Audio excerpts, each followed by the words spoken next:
So thank you very much for all those who joined this webinar and who are joining.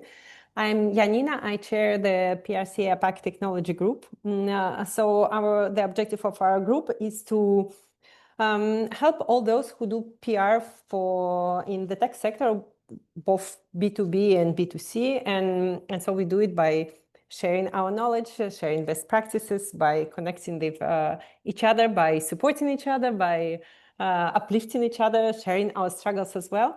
We recently saw more interest for our events from the region. At our last webinar about crisis communications, we saw much more people connecting from the APAC countries. So that is great to see it. This movement in the beginning, PRCA was a bit Singapore-centric, and I think we have a better regional representation. We also have more committee members from other countries.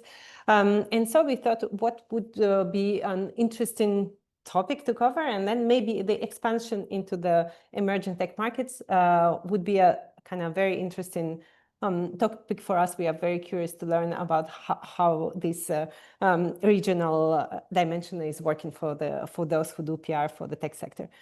So thank you very much for our speakers who accepted to join us today and to share their playbooks, their struggles, their experience with us. Over to you, Arun. Thank you very much, Yanina. Welcome everyone to today's webinar. It's good to see many of you here. I think it's a very interesting, very relevant topic. Let me just quickly introduce you to our wonderful panelists in no particular order. We have Abigail Kwok, Comms Manager for Asia at Vertiv, Abraham Christopher, who's Regional Head of Client Success at Mutant, and Ivy Ni Chow, Founder and CEO of Ivy and Partners. And of course, as befits this kind of a discussion, they're all from different countries in Southeast Asia, or at the very least, they're all based in different countries in Southeast Asia. Abraham's in Singapore, Ivy in Vietnam, and Abigail in the Philippines. So you will get, I think, a lot of local nuance on today's call, which I suspect is what people are looking for. I think we're all aware of some of the broader trends here in terms of emerging tech. We're seeing some quite significant growth in different parts of Asia. In Southeast Asia, we're seeing growth in places like Penang, Vietnam, Indonesia, Philippines. But of course, I think what we all know is that global playbooks don't always work when we're talking about local communication. And whether it's convincing HQ to adapt, or building the right team, or navigating media and government relationships, Asia is a very diverse place when you're talking about different countries. So hopefully we will help you understand some of this diversity and maybe more importantly, just kind of appreciate what's required and the kinds of questions that are required to really figure out what's going on at a local market level. So with that said, I'm going to ask our panelists a few questions, and we will talk for around 40 minutes or so. You are more than welcome. In fact, I highly encourage all of you to please pose your own questions to the panelists. You can use the Q&A box.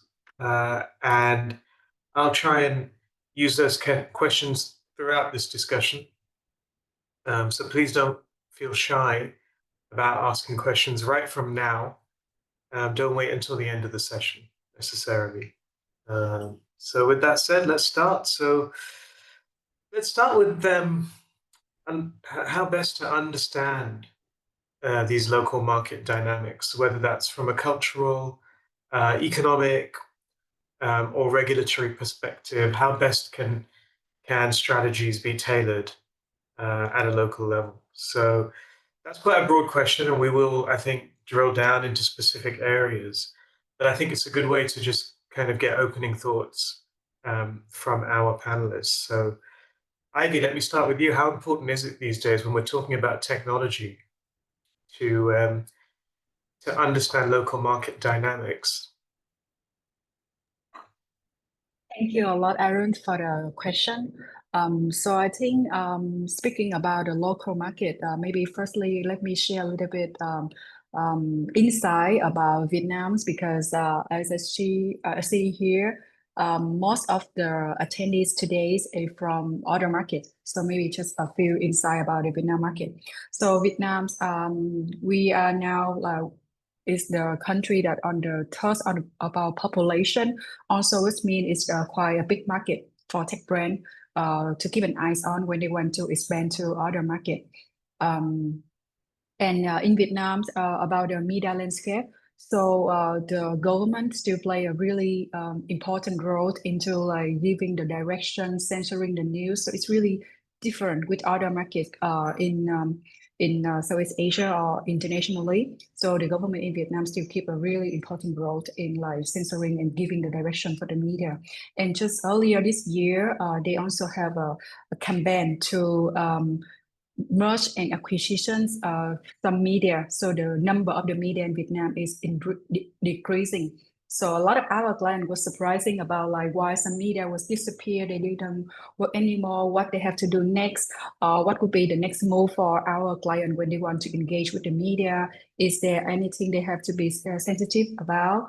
So there's a lot of things that's happening right now that giving our client, especially for the tech client, some of the insider they want to know more about the local market.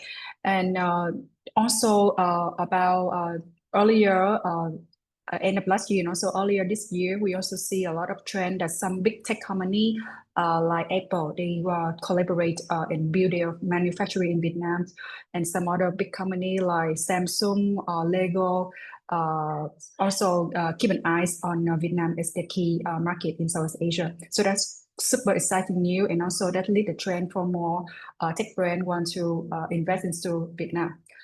So yeah, just a few highlight about what happening now in Vietnam that you can also, if you have any activities, communication activity in Vietnam, that's also, I think, something will be useful for our audience today to know. Yeah, indeed. So definitely rising appetite for investment in Vietnam's tech sector, but a lot of understanding, I suspect, required at a local level. So Abigail, I would like to come to you next, if I could. So how are you seeing it from your position? You're at an in-house agency for Vertiv, and of course in the Philippines, which of course is its own world, I think, in terms of media and so on. How much of a challenge is it in terms of localizing campaigns and understanding and work in the Philippines market? Thanks for that question, Arun, and good afternoon to everyone who is in this webinar. Just to build on that question, I guess it's more of how we can adapt the campaigns that we get from a global direction to different markets that have different that are in different stages of adoption in tech. So you're right in saying that the global playbook doesn't necessarily apply per market anymore. So the challenge for us is understanding the different adoption levels of tech per country. So for example, the adoption level of tech and understanding of tech, the likes of AI and machine learning, is different in the Philippines as compared to Singapore, as compared to Vietnam. So it's crafting tailored messages per market that are suitable for the audience. So it's not just about getting a guidance from the corporate team to say that this is what we want to say to the media, to our stakeholders, external stakeholders, but it's about understanding the nuances of each country and adapting the messaging to that. So it's a challenge. It requires a lot of legwork, speaking from a regional standpoint. And it's definitely something that requires a deep understanding of the market dynamics per country. So, yeah. Great, thank you. Yeah, so the need for local insight, I think, is, like you said, is crucial, and perhaps we'll come back to that in terms of some of the ways that people can find those local insights. Abraham, over to you. So you're in Singapore, which is both a regional hub, but of course is also an important local market. Is there sometimes an assumption that people just understand Singapore because it's such a popular place for international businesses? I mean, you're right in the sense that a lot of people look at Singapore as sort of that springboard to the region. I mean, there are a lot of hubs and regional HQs that sort of set up shop here. And so whenever we look at the tech sector even and how they're sort of navigating all of Southeast Asia, a lot of decisions are made in Singapore, which then I guess puts a lot of stress also on the comms consultants, because we have to really understand the region. And what's funny is that although a lot of corporations like to put Southeast Asia in one bucket and say we are one entity, I think it's far from the truth. We're very, very varied, very diverse, very different. I wouldn't even call us a melting pot. I think we're just all different pots brewing differently. And so that's one of the challenges when it comes to really navigating the tech landscape within Southeast Asia. And it's truly sort of understanding the different nuances. And one thing that's often come up that is both a challenge and also as an opportunity is localization and language. I think if you look at the tech sector and with a lot of software interfaces, anything that requires UX, UI, language becomes extremely important, both from understanding all the different languages within each country, but there's also dialects and slangs that need to be taken into consideration, both for the platform and the brand, but also in terms of how we communicate. It's also gone into the extent of, we work with fintech brands and they have social media. Should we be localizing it with local slangs, or should we stay proper to the brand guidelines set by corporate, right? So those considerations kind of need to be taken into place. And we are seeing that what really works is when that localization takes effect, when we truly understand each region, each city even, and ensure that happens. And sometimes that requires working with local partners within every single country. So that's one aspect that we found to be quite interesting. The other in terms of your question also on, trying to look at the emerging, markets and investments within each markets. One, I think, good sort of gauge would be to look at how each country's governments are also investing in that ecosystem or that infrastructure. For example, with data centers, you can see that there's significant investment being put into, for example, Singapore, Malaysia, Indonesia. There's also a project connecting Myanmar, Thailand, and Malaysia, I think, in terms of undersea cables. And these are good indicators that country is very open to emerging tech sectors. They're ready, they're trying to be ready, if not infrastructurally as well, to accept that. I think Singapore's at 600 megawatts worth of infrastructure. So these can also be indicators if someone is looking at setting up shop in any of these countries in Southeast Asia, to determine whether the regulations and the economy is going to be supporting their aspirations and their dreams as well. Yeah, very good point. I mean, One more point. digital. Sorry, go ahead, Ivy. Yeah, sorry, I just want to have one more point I would like to add in, because I really agree with what Abraham just shared. So a lot of brands, when they come into the new market, I think the first step they want to do is just translating the key message. And I think translating the key message is not something like enough, or just translating the local playbook is not just enough, because what the audience want is not just like the brand who speak the language, but also be a part of the community. So be a part of the community, which means you have to understand the local context, the culture, and also be a part of the community, which also means that you can also be like how to blend in with the culture and the community of your target audience. So we see a lot of brands when they come into the local market, they have a lot of collaboration with local artists, how to bring the local culture and highlight that into like the level of the brand. Yeah. So I think those also help brands to think about when they want to enter a market. What they need to do is not just about sharing things that they want to share, but also to listen to what the community want to hear and translate that into their own language. So that would also be an advice for brands. Yeah, some really interesting points emerging already. I really love that. We're not even a melting pot, we're different pots. That's a good quote, I think. But also, I just think really interesting points on the need to localize. And And it sounds easy, it sounds kind of obvious in a way, right? Yes, we should localize. But there is a tension, right? Often between local and regional, or local and global. And often there is, pressure to conform to a global messaging, and maybe there's not that much freedom in terms of what you can do with your local comms. So I'm curious to know how each of you responds to that kind of tension, that kind of pressure, maybe when you're dealing with whether it's a local client or maybe it's a global client. How do you get them to understand that it's really important to localize? And do they have a point sometimes? Can you get so local that you've kind of distanced yourself too far from the global brand? Abigail, let me start with you, if that's okay. I think in my case, which is in-house, what we do is the global guidance kind of acts like precisely it's a guidance. We do have a set of rules to follow, what to say, what not to say when it comes to dealing with the media.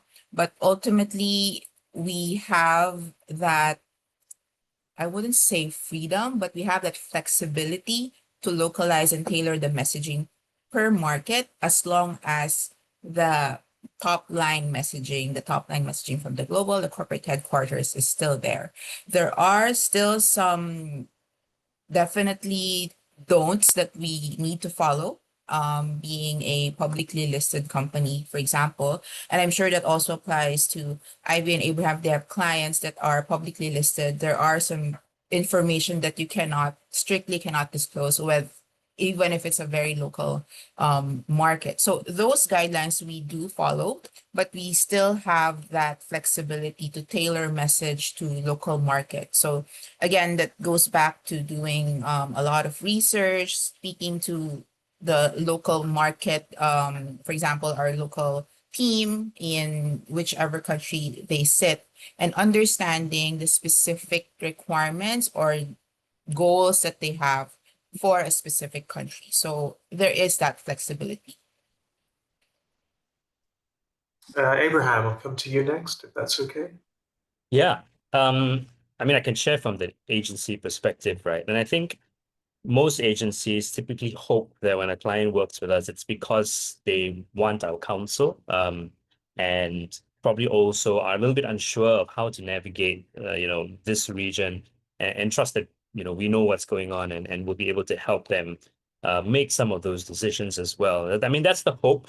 And so typically we always use the audience as the answer here, right? Like, that's the most important person, whether it's a B2B brand or B2C, it doesn't matter.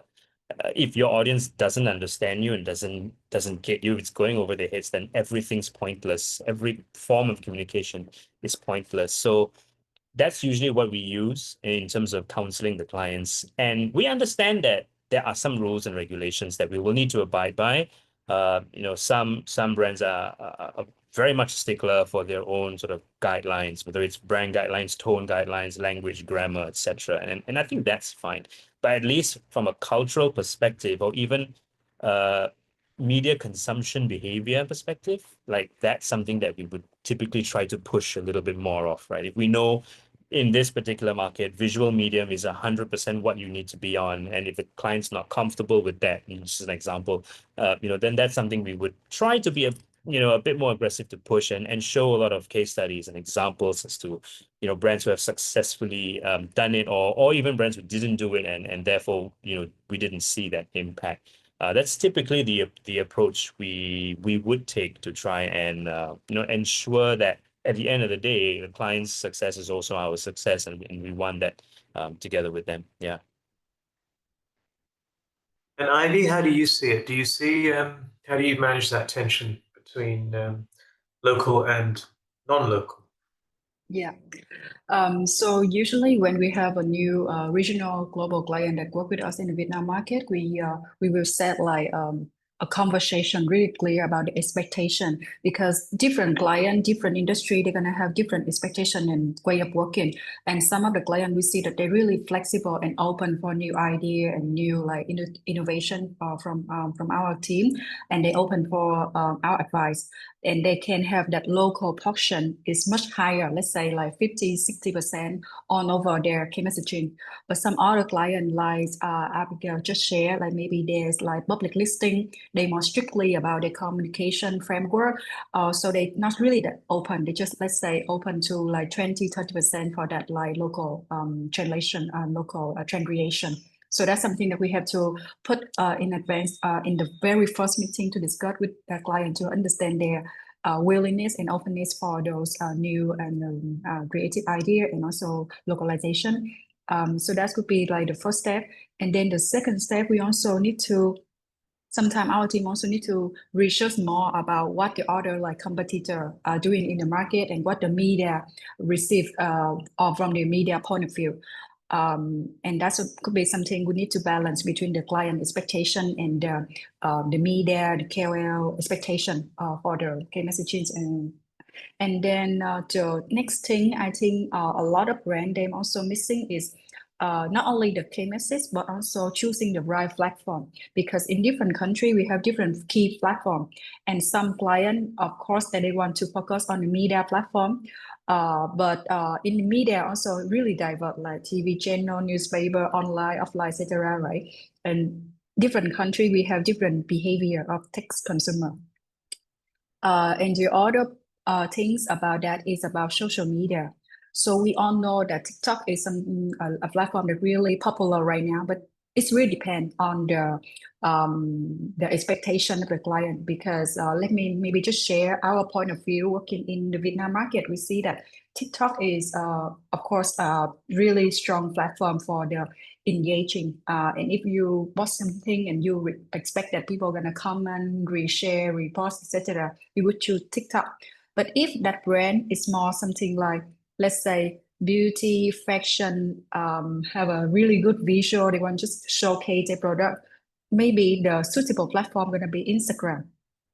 And if they want to create like conversation, two-way conversation between the brand and the consumer, Facebook would be the best for that purpose. So that really depends on the behavior. So I just say something from our own experience in Vietnam market, but that also, I don't think that could be work for every market and every platform, right? So that could be something very specific that we usually, when we receive a brief from client, we also want to understand more what's their end goal out of this campaign. Either they want to have like brand awareness only, or do they want to have like the high engagement with their audience? So based on that, we would suggest to also choose different platform to really suitable with the local market. So not only the key message, but also the platform we think is really important. Yeah. Actually, I want to sort of echo one ahead. you mentioned on the social media front, because that often becomes one of the biggest sort of tension points, because we have clients even in the tech sector who want the level of engagement that a lot of other brands have on social, right? Especially with younger audiences, and arguably one of those platforms is TikTok. However, globally, they're hesitant to do what's needed on those platforms to really achieve that level of engagement. So there's always this push and pull, and then you sort of land somewhere in the middle, but then that content never really takes off because you're not choosing one end of the spectrum at all, and you're just sort of like floating in the middle, and that never really works for virality. So that's something that I think is a perennial challenge. I don't think I have a solution for it just yet either. But it's always about trying to showcase the examples where it works, and then using that as a point to push clients a little bit further down the line. Yeah, speaking from an in-house agency perspective, I can attest to that challenge. So TikTok is one of the highly contentious social media platforms where corporate isn't really keen to join, especially us from a B2B perspective. Like, they're not sure how to market ourselves, how to market the brand in a platform that's very, that relies on virality and all of those things like TikTok. So what we're currently doing is just presenting them with use cases and, you're right, cultural different cultural data or how different cultures use different platforms. And I think they're slowly understanding the value of it, because the more audience that we reach, the better, right? Ultimately, that's the goal of any brand, is to get the brand name out there. And there's still some guidance that we need to follow, even though there is that openness to adapt to those kinds of platforms. So it's a balancing act of, trying to comply with the global guidance and just using those new tools for us to amplify the brand and our messaging to different markets. So yeah, it's a good point. Yeah, it's a really interesting point in that, the platforms are used differently in different places. And so just because TikTok is kind of popular for something in the US or wherever, doesn't mean that will be the case in Vietnam or the Philippines. So I think that's something people probably do forget quite often. So the next thing I wanted to ask you about, and by the way, we have had one question come through, I think, but please do feel free to ask any questions you might have of our panelists. I think you can use the Q&A box, so please don't be shy. Next question I wanted to ask actually is a little bit more about the media in different countries, and maybe what they're looking for from tech stories. How does the tech narrative differ? Are there any particular hooks or highlights that you can capitalize on? Abraham, I know you mentioned, for example, digital economy initiatives are very popular in many countries. But for example, in the US, there's kind of the startup tropes, the founder in the garage, the unicorns.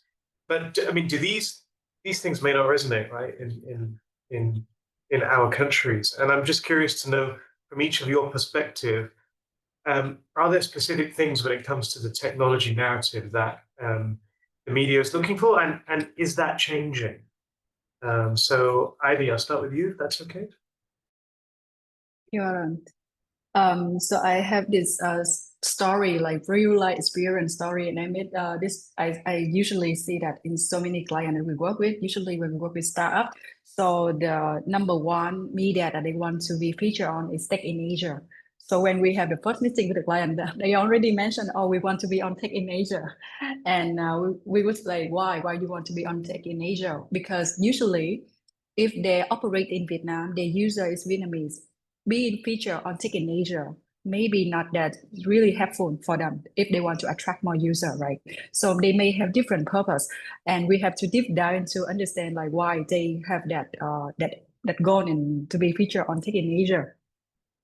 So just a fun story to share about like the client. Sometimes they're not really sure about what they want, and our role as PR consultant is here to really consult them and direct them to deliver what they might want to reach, right? Usually when we talk with clients, the challenge that we see is that's the first thing the client maybe sometimes they don't really know what they want, and they give us the task that just maybe because they think that's the best, but it's not true.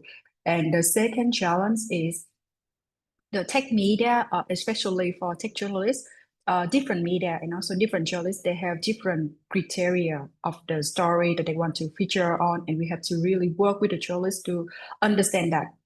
Because the same story, you cannot pitch with the number of 20, 30 journalists, right? So we have to find the right angle and customize that and talk with the right journalist for that angle.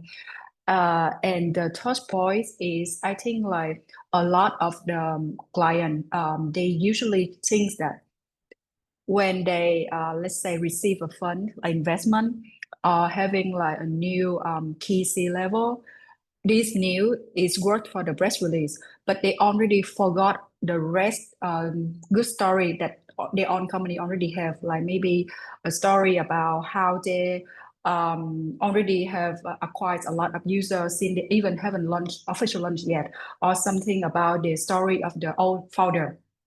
So these things like that, we have to really deep dive and find the goal in the story of our client and pitch that with the right media. And that's, I think, a lot of brands, they also forgot about it. Not only for tech, they usually just focus about like, these big news. but forgot about the other key gem, hidden gem that as PR consultant we need to help them to find. Yeah. Sure. Abraham, over to you. Yeah, I mean, I think Ivy's touched on quite a lot already. But I'll sort of bring up two points, and the first one's really interesting, and also pertains to the way the media themselves have been evolving. There are a lot of younger journalists, and I think compared to maybe 10, arguably 20 years ago, there are less specialists in the field as well. And so in the world of tech, which is just evolving so rapidly, something announced yesterday would not be relevant, sort of 3-4 months down the road. We have faced an issue where the journalist doesn't understand the subject matter. And then therefore we can't land those stories because they don't even understand how to write it. And there's been many of these instances where typically the agency folks have to take the journal out for like lunch or coffee or whatever and educate them on these new trends or these new forms of technology that are emerging and why it has greater impact to society or regions and businesses, so that they connect the dots and so that they can be like, oh, okay, this is interesting. And like, all right, this is how I can kind of draft that story. And if that education doesn't even happen and we just hit them with a pitch with all of these jargons and words, then like they're not even going to pick it up because they don't even understand it. So that's one issue we've faced with media, and with some media, they don't even have tech journalists anymore. So then if you go to, like you say, just Tech in Asia, I wonder how many pitches they're getting a day. I think the whole region's flooding them, right? So then we have to be very, very curated as well. So that's one. The second, I think in speaking to Singapore especially, anything that pertains to initiatives, programs, or even sort of agendas set by the government is always a great way to anchor your story. So for example, we know towards the end of 2025, we're going to see the ASEAN Digital Economy Framework Agreement come together. So if there are already stories talking about how, your specific brand is going to be able to leverage that well, then I think that's a kind of good way in. There are also a lot of our markets where there are sandbox programs that governments have been initiating on, whether it's for IoT, blockchain, AI, and more. Again, trying to like be able to bridge, certain narratives or proof points towards those, showing success of those becomes very successful as stories in Singapore, especially with this media landscape that's also very small and very interesting, I would just say. Yeah. Abigail, what does it look like in the Philippines in terms of landing a tech story? Is the government angle a strong hook? Admittedly, since as compared to maybe Singapore or Malaysia, the government here isn't really that, advanced in terms of pushing for tech reform or digitalization and all of those things. So when pushing out a story in the Philippines, what we usually do is focused on its impact to the local economy. Are we generating jobs? How are we supporting employment? And those things, rather than focusing on the tech aspect of it, the tech comes as secondary. So for example, recently we launched a facility here in the Philippines focusing on how we are educating engineers, the young engineers, and supporting engineers in the country. So the angle there is more towards that, supporting, the youth and the employment sector, rather than what the technology is. Because the publication or the press doesn't really care too much about the technology per se, especially if it's like a B2B tech that they don't kind of fully understand, as Abraham mentioned. So we re-angle the story towards that, how we impact the local sector, the economy as a whole, and what the company is doing to support the national agenda when it comes to that. So I agree with Abraham. It's very specific to a country. And again, it depends on the tech adoption level per country. So the Philippines may not be as advanced in tech adoption as opposed to Singapore and Malaysia. So the messaging has to be like that. It doesn't have to focus too much on the tech, but more of its impact to the people reading or receiving the news. Okay, so we've had a question from the floor that I want to pose to you all now before we move on. Are there any AI-powered tools or platforms you'd recommend understanding local demographics and digital behaviors in fast evolving markets like Vietnam or the Philippines. And as maybe in addition to that question, I would add, if not, how do you understand the changes in demographics and digital behaviors in these markets? So, does anyone want to take that question? Maybe I can just start, but then I'm sure because the question also pertains to Philippines and Vietnam, then Ivy and Abigail can kind of weigh in. I think if we're trying to understand cultural nuances, I'm not sure if AI is the best place to do that. I think really being on the ground, speaking to people, having locals within the team or consultants even would really help understand that a little bit more deeper. But when you are talking about digital behaviors, I know that there are plenty of reports out there that get put out every few months or so that you could refer to. Of course, I think typical AI engines would be able to also refer to those reports to try and pull out some data around consumption behavior and the likes. I mean, for me, I would say if it's in a market that maybe is not we need to look at like which AI platform those particular markets also use, because the AI has to learn, right? So, for example, if Google is most used in some of those markets like Vietnam and Philippines, I'm not sure, but I'm assuming, then maybe Gemini is going to be the better platform. They're not a client, so I don't know why I'm plugging them, but then maybe that might be a better tool versus ChatGPT. So I think understanding that would help make those choices a bit better. But I defer to my counterparts from Vietnam and Philippines. Thank you, Arham, to mention Gemini, because that's also the tool that I'm using, not because they are my client, but also because using them, I also see that there's a lot of things that they could have for our daily work, not only about understand demographic. For example, I just put the same question in Gemini, and they gave me very long answer and very specific answer about which platform that could have on different level of purpose, like social media listening and sentiment analytics, digital behavior analytics, customer segmentation. So there are a lot of different tools that could help you with that. But I do agree with Abraham. I think like the best way to really understand the market is not only just look at the report, look at the answer that AI gives us, but also to have people be on the ground and understand that. So for myself, when TikTok it just become a big thing in Vietnam, I also have to immediately create a TikTok account, even though I don't use TikTok and I don't watch any social media, but just by following those influencers on TikTok, see what is on trend, also have a lot on understanding what's happening. So I do highly recommend that instead of just look at the report, of course, that's gonna help you to have a big picture, but to really feel that and kind of like blend in with what's happening the on trend and understand the local market, having like an on-site support is really helpful. And if you want to learn more about Vietnam market, happy to have a chat. Abigail, did you want to add anything? Any AI platforms that are helping people? No, I think Abraham covered it well. He said it well. But I agree with the local consultants part, because that's what we do. In my case, so for example, in Indonesia, we work with an agency because they're very big there on influencers.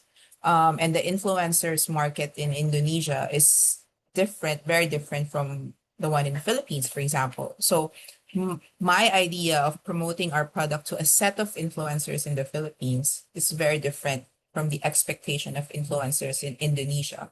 That's why it's very important to work with someone like a local consultant rather than just relying on AI, because then AI tool can give you just like a general overview of the demographic, but really how the behavior itself has to come from someone who is on the ground and who really knows what's happening locally.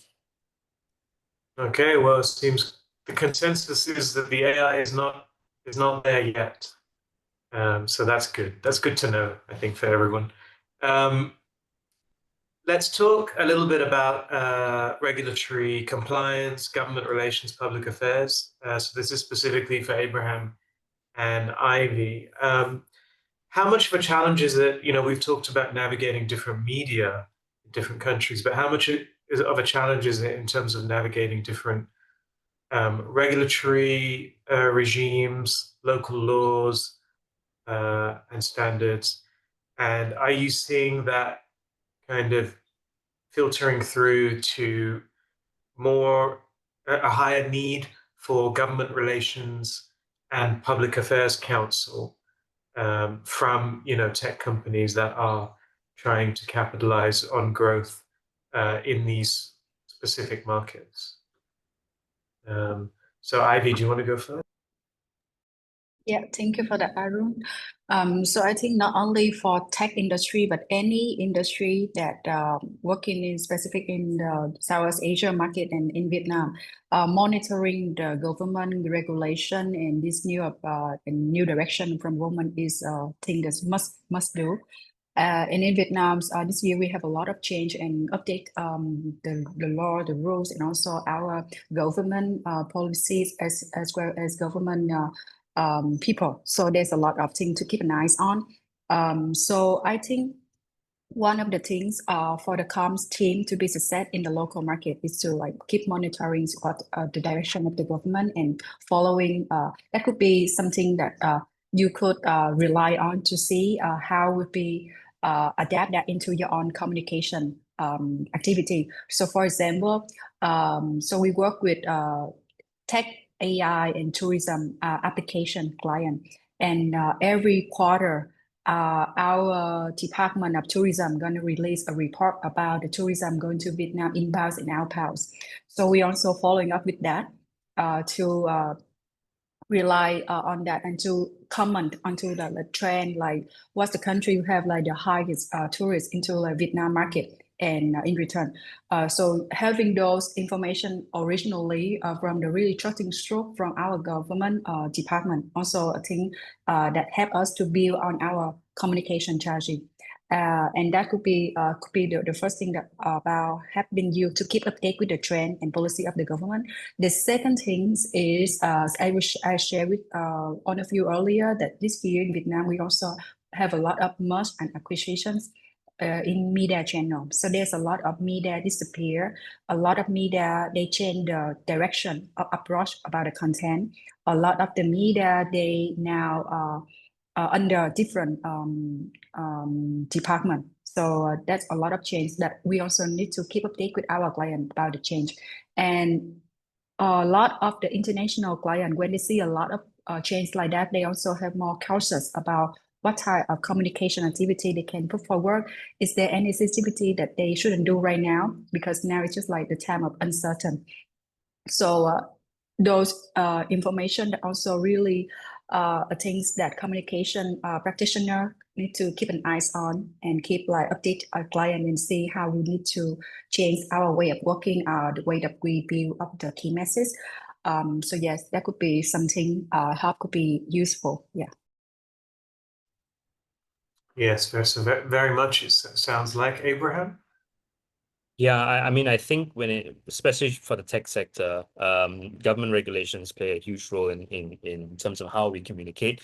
Tech it's like Thor's hammer. It can be a tool to build or a weapon to destroy, and it can kind of change every other day, right? And typically governments would react when they see a little bit of that destructive power of that new technology, and then there's all sorts of new regulations that sort of come out. Like for example, in Singapore, I think it's still being discussed in Parliament, but the Monetary Authority of Singapore is kind of putting a lot of regulations around finfluencers, right? Financial tech influencers, for example. So then in terms of leveraging them to help us communicate certain messages, we need to take into consideration what some of those regulations are. And so the same, I think, also applies, for example, to crypto messages. Anything revolving cryptocurrency, there are a lot of regulations in terms of what you can say, what you cannot say. We know MAS is not a big fan of it and stuff like that. So that also then affects the media, because they, in Singapore especially, they do sort of echo what government says is right or wrong to communicate to the masses. So then we need to be able to understand that and take that into consideration, and also counsel our clients accordingly. And I think that also applies to quite a few of the other markets in Southeast Asia. Okay, we've got a very good question actually on a sort of quite related from the floor. Are you seeing any impact of current global geopolitics on how you're able to position international MNCs in your markets? And are MNC execs having to tailor or temper how they speak about issues, especially those that relate to positions taken by the current US administration? Yeah, I think I can So, answer that quickly yeah, coming go from for it. someone whose headquarters is based in the US. So when we had an event here in the Philippines, actually that question came up a lot from the media. We were asked a lot about the impact of the tariffs, etc., on the business.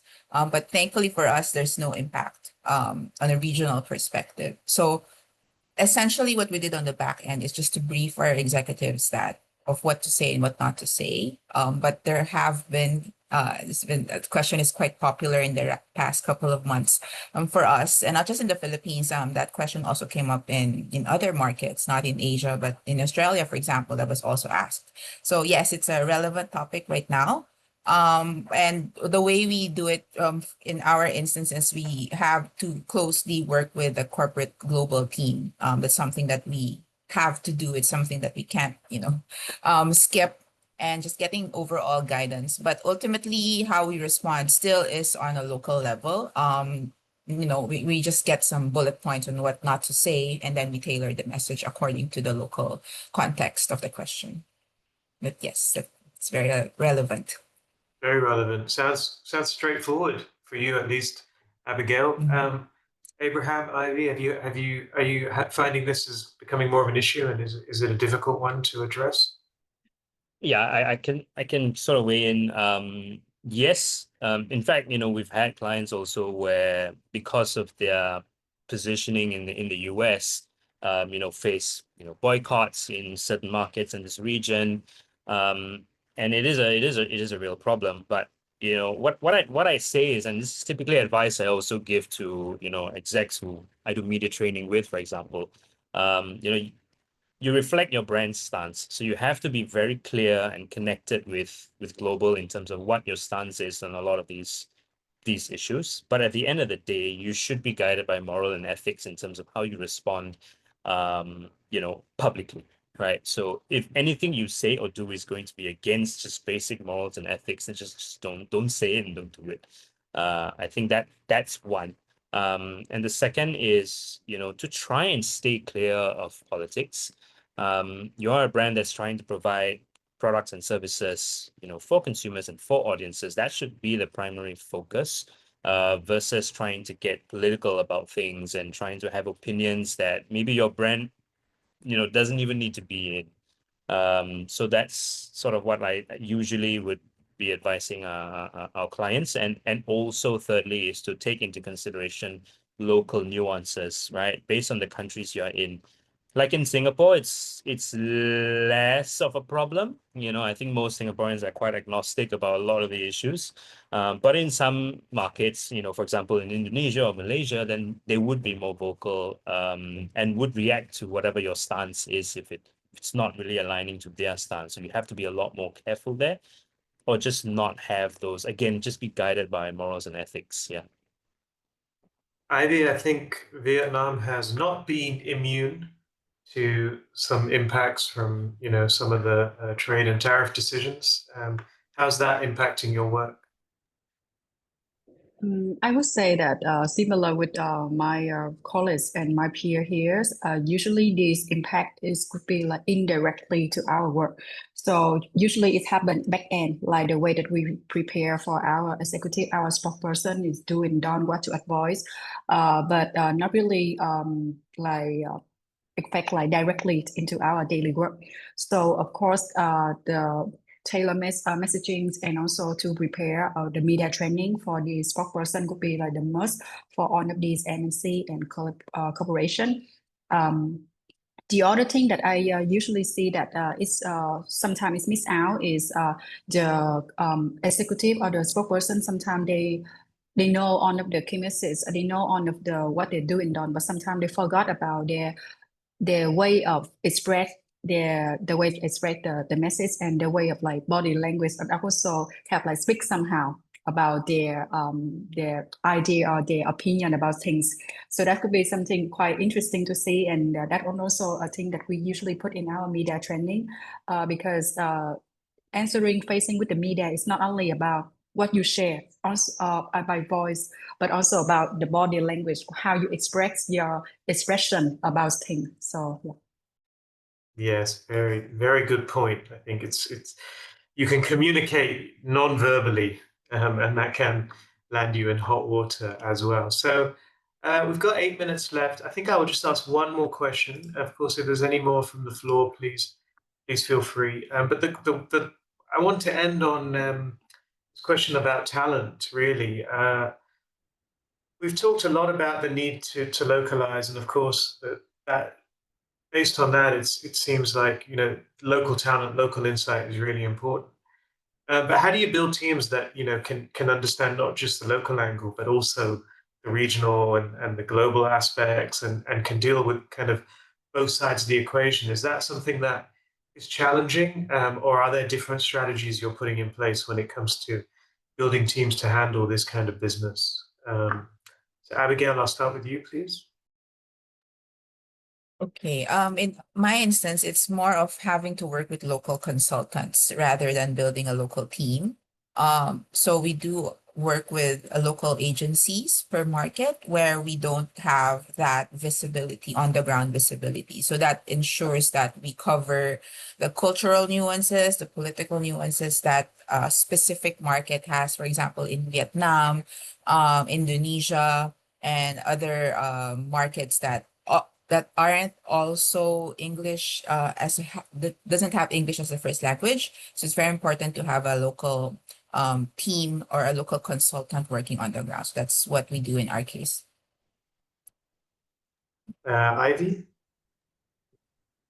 Yeah, so our team, it's really interesting that the topic of our event today, think local, act global, is also the thing that I keep repeating with my team. Yeah, and whenever the day that they onboarding, we already like prep them for that, because some of the client that we're working with is international client, but they operate in Vietnam.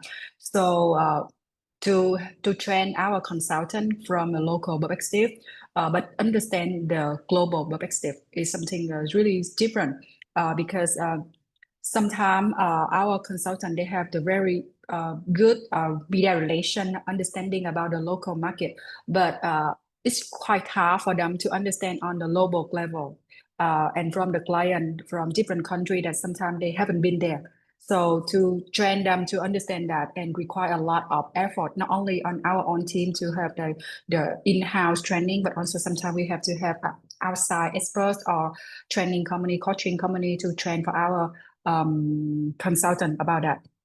And to have that global mindset, I think it's quite a big work to plan. But I think like that's something that now we have to get used to, because now we equip ourselves with a lot of tool and a lot of platform that we can understand more about the different market. We don't need to visit there to have the right perspective. So I think that's something that AI and technology platform could help a lot on our way of like training for our talent. Yeah. And on the other side, the client, of course, that when they work with the local market, they would need the local consultant to advise them about the local need. But the way that we interact with the client, we have to interact and advise them on the international standard and way of working. So that's something that kind of like also a lot of expectation, but on our local consultant, but also I see that that's how we kind of like raise the bar for the whole PR and communication industry to like think local and act global. Yeah. Yeah, great. Thank you very much. And Abraham, is this less of a challenge in Singapore? I mean, yes, it does pose a challenge in terms of, especially since we have to do work sort of across the region. And so then really being able to work as one team becomes a lot more important versus seeing each market as sort of separate entities. And that's something that I think, even where I am from, Newton, we we do every single day, because there are going to be brands where it is going to require a lot of local insights. But as Ivy was mentioning, sometimes certain team members may not then see the global picture, but someone sitting on the regional team would. And so having those conversations with the team every single day, really helps. And I think pulling in expertise as well, because if you talk about the tech sector, while someone might be great with the media relations and someone might understand regional perspectives, both of these people don't understand the technology. Then it becomes a problem, right? So then you need to be able to pull that expert. So having these blended teams become just ever so more important. And in fact, even when we don't understand a certain market, then working with an expert in that market also makes sense. Like Newton's worked with Ivy, for example, in Vietnam, and working on certain projects where we need that expertise as well, in terms of bringing everything together. And then for our clients, they also sometimes struggle with hiring, especially with the employer branding side of things for the tech sector, because it's so nuanced in the sense that sometimes when they're looking for certain talent within those markets, it's not really there, or talents are sitting in other cities like Jakarta or Ho Chi Minh and not in Bangkok where they are set up. And so then employer branding also becomes a little bit of a challenge for us. And that's where, again, having these blended teams that really understand the ground, but also understand the subject matter and understand the global lens, coming together to solve these problems becomes even more important. Yeah. Yeah, so a lot of thought, it sounds like, needs to be put into it in terms of training, in terms of building the right behaviors, and in terms perhaps of blending expertise in different ways. So I think that's a good note perhaps on which to close this discussion if we don't have any more questions from the floor. And maybe I can hand back to Yanina now, who can wrap us up. Over to you. Thank you very much. I don't know if everyone hears me. Thank you very much for, I think it was a very good topic on which to wrap up this session. And I love how it highlights our comms key role in driving mutual understanding between different internal stakeholders through different time zones, through different regions, and how this kind of role of making different teams understand each other drives better decisions, a better understanding of local markets, more nuanced campaigns, and more efficient campaigns in the end. So thank you very much for that. Thank you to our panelists for sharing your thoughts, your perspective. So thank you very much to all those who connected to this session. It means a lot to us to see this tech PR community growing, and especially growing on the regional level. So the conversation doesn't stop here. Don't hesitate to reach out to our speakers, to reach out to our tech group members. So it's a great pleasure to see you all here, and then let's keep connected and continue this exchange. Thank you very much, everyone. Goodbye. Thank you. Bye. Thank you. Bye. Bye.